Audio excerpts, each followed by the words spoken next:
In this episode, we speak with Amir Nathoo, the co-founder and head of Outschool, a community marketplace of live online classes for kids. In 2015, Amir founded Outschool with Nick Grandy and Mikhail Seregine.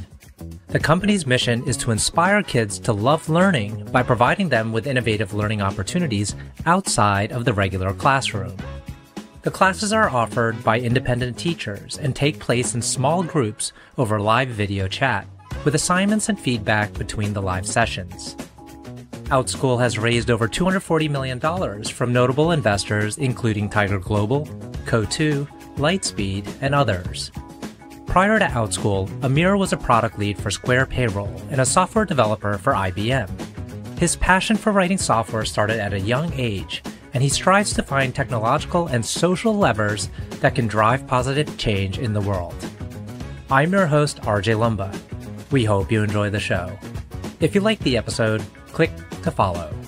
RJ Lumba is the managing partner of GrowthCap and the executive chairman of Market Insight Media. He is the host of Growth Investor, a podcast featuring today's best investors, executives, and founders. In the minutes ahead, we'll uncover insights and strategies for accelerating growth and succeeding in business.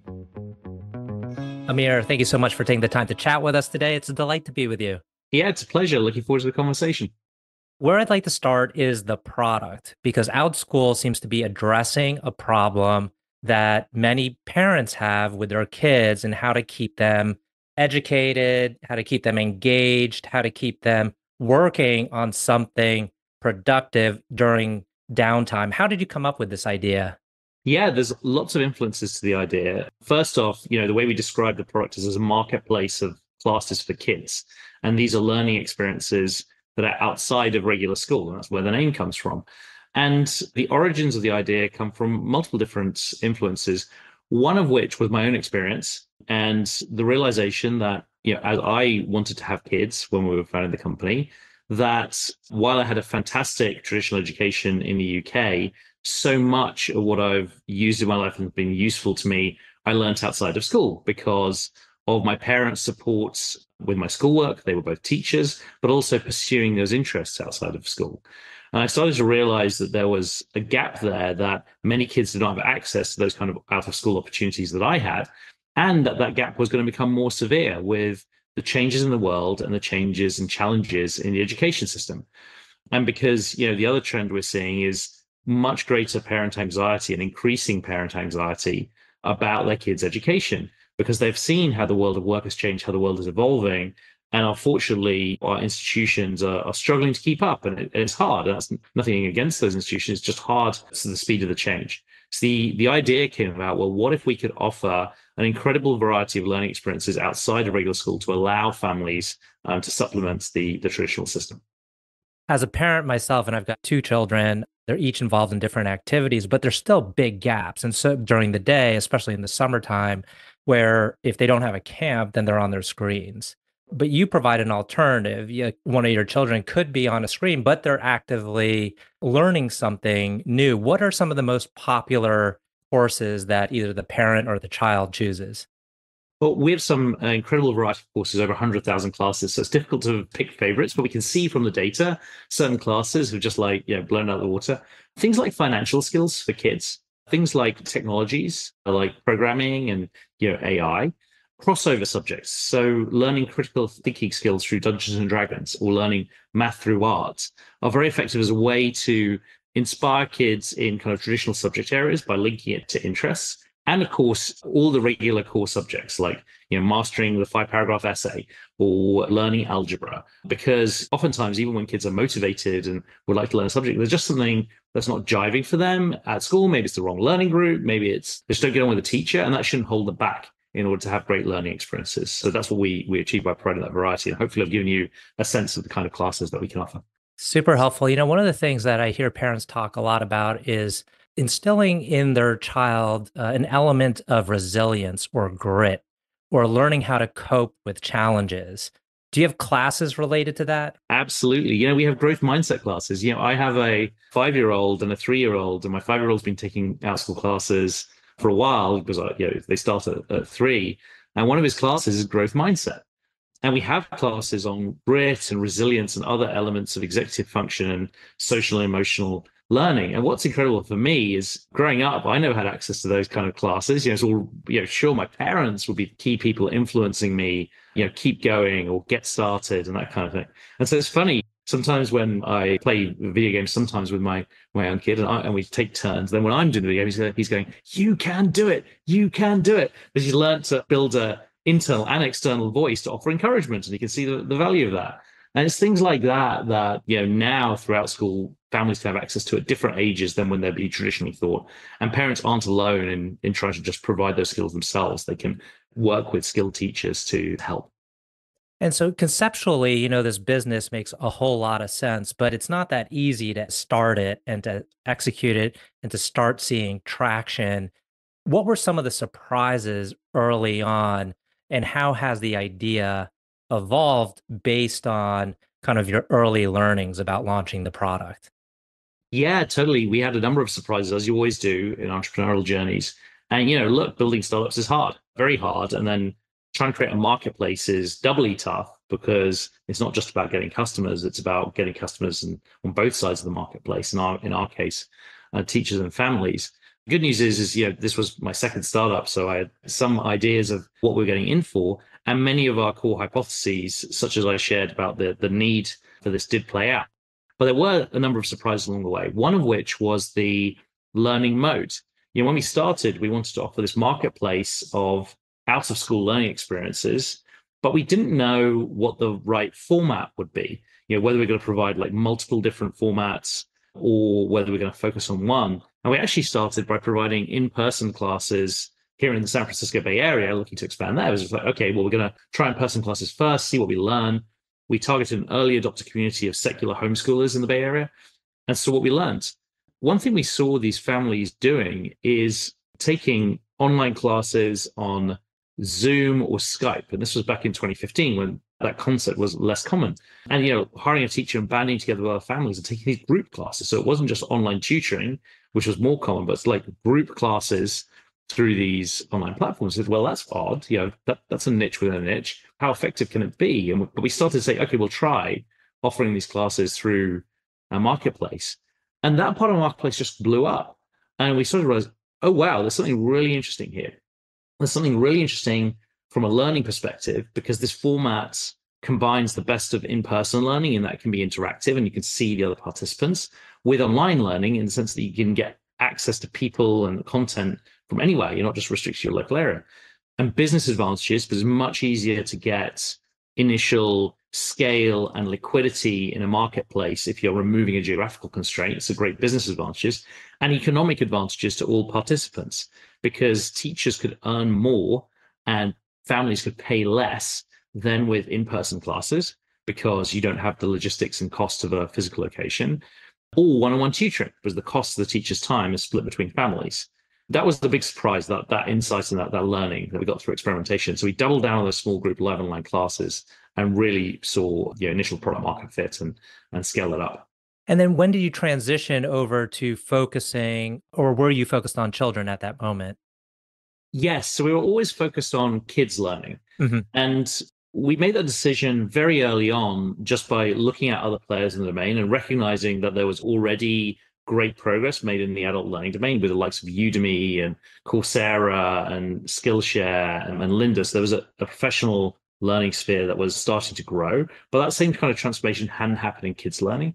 And also realizing that there's some different characteristics about kids learning and how the needs and how the product and market needs to operate, which I think are very attractive from a business perspective as well as from an impact perspective. And how easy was it then to get the word out, to market this to the broader population? Getting the word out is always tough. There's a saying that first-time entrepreneurs focus on creating a great product, second-time entrepreneurs focus on great distribution. And I think that's very apt because you quickly learn that building a great product is not enough.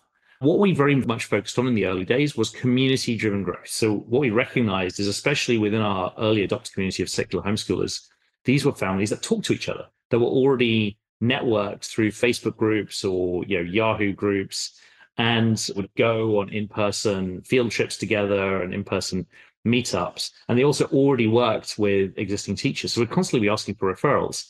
It's like, when we got a homeschool family on board, we ask, well, what teachers do you already work with? What organizations are you already part of? Who's the moderator of the email list, or who's the moderator? Who can we go talk to them? And similarly, like, which teachers do you work with, and talk to those teachers and say, well, which communities do you serve?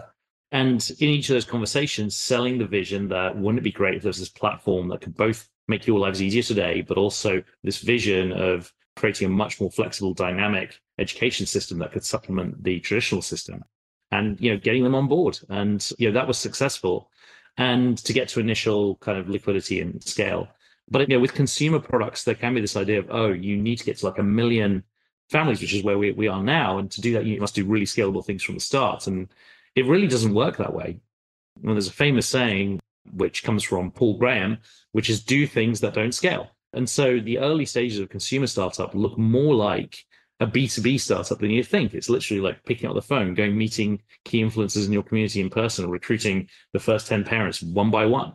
And sometimes I think founders try and skip that step because it's the not glamorous part of starting a startup.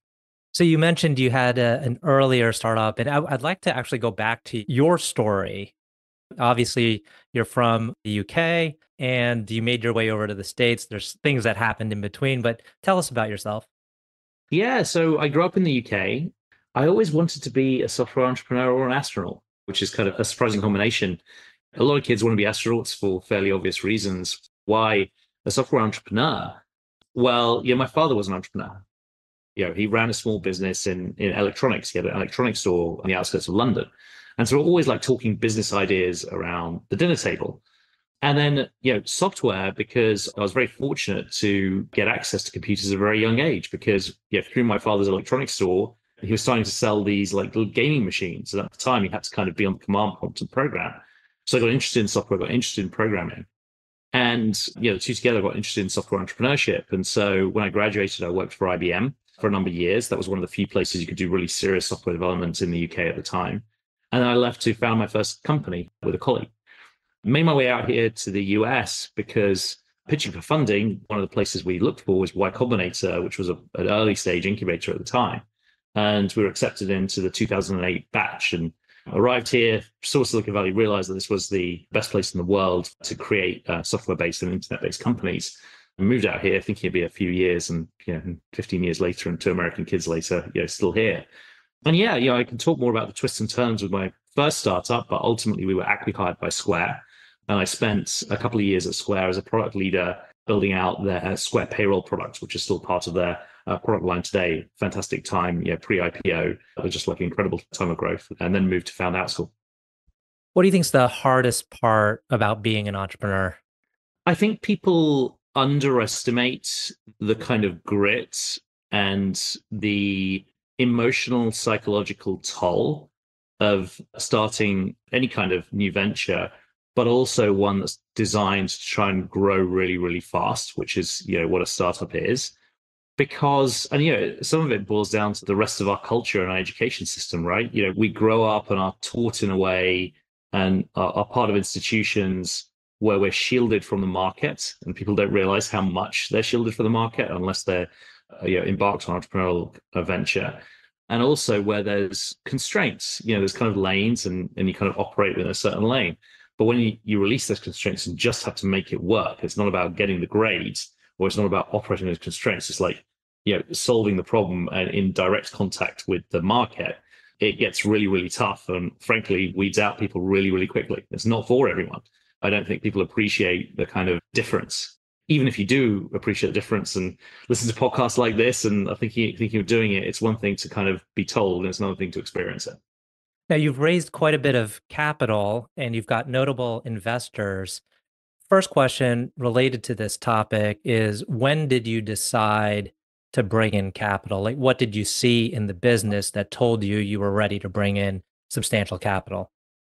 Well, from the start, we always wanted this to be a highly scalable business to achieve significant scale. So we were building it in a way which was always going to be a venture backable business. But we absolutely did not want to bring in capital too early, because bringing in capital and scaling up your team too early can actually be dangerous. It can allow you to kid yourself that you have product market fit when you haven't. and actually can cause coordination problems just when you have more resources and more people to align. So the earlier stages, we kept it very, very lean. So 4 of us, 3 co-founders and a first employee with very limited funding. We did raise seed capital. We did raise from Y Combinator, but less than $1 million, and 4 of us for multiple years until we're confident in the product market fit. Once you feel product market fit, then it's important to scale with it. And there are a number of ways you can do that.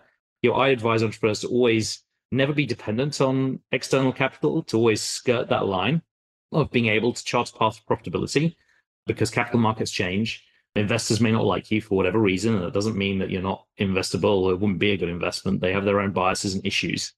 So you should always maintain that optionality. And also, if you want to negotiate well, you always have to have the option to walk away.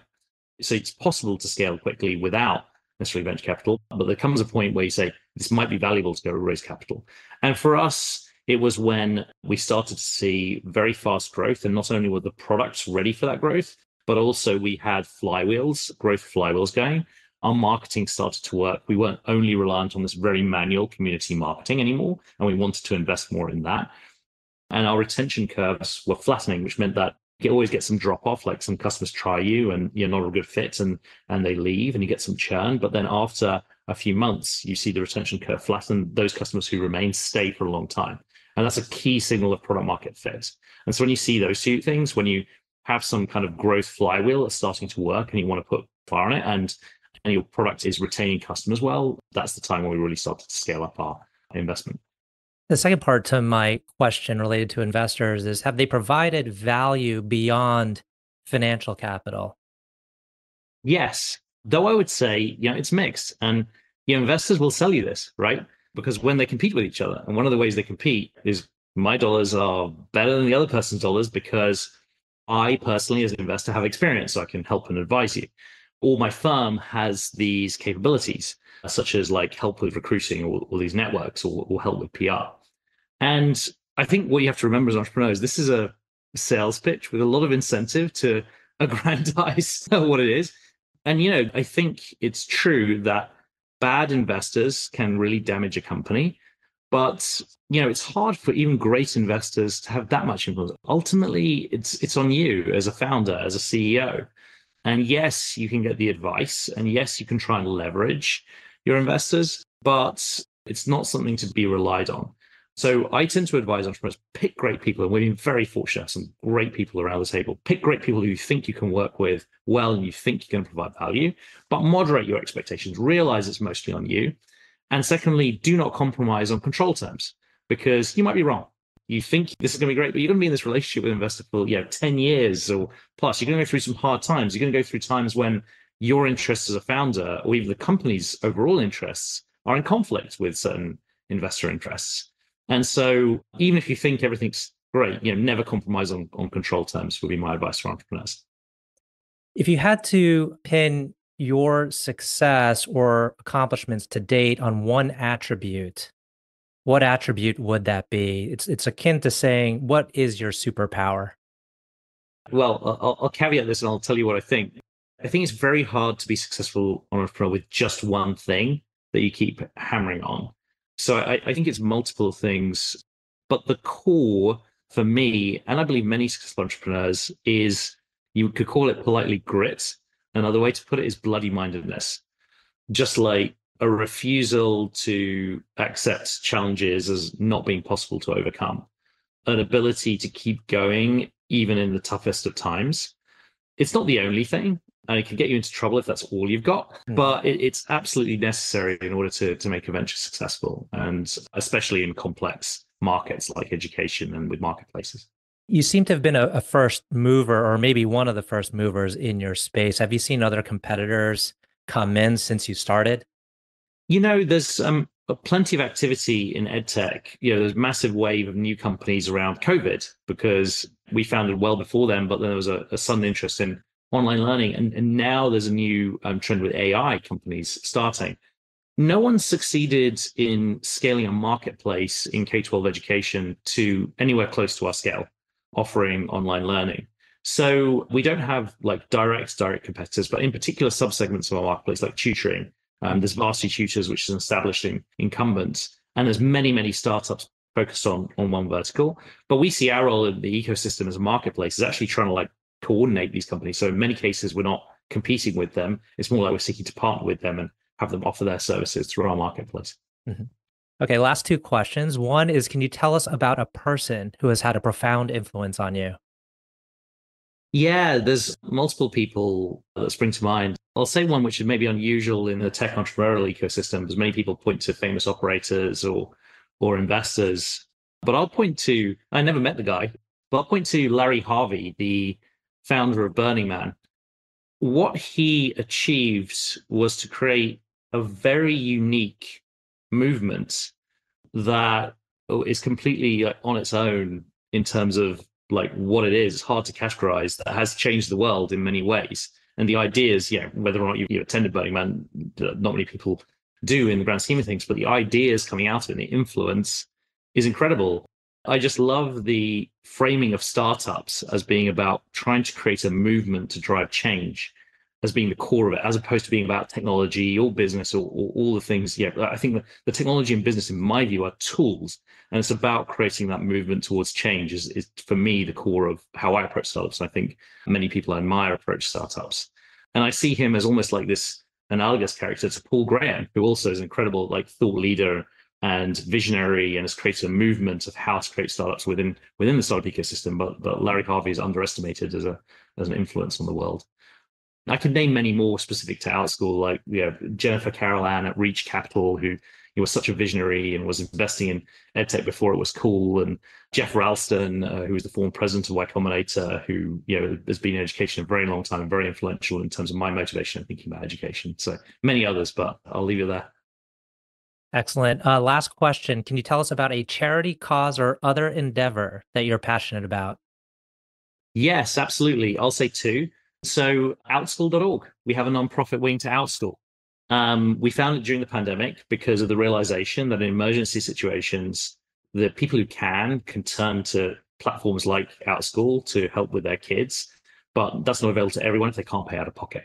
So the idea was, well, how can we enable more people in emergency situations or just without means to access the latest technology? So very passionate about their work in enabling education access.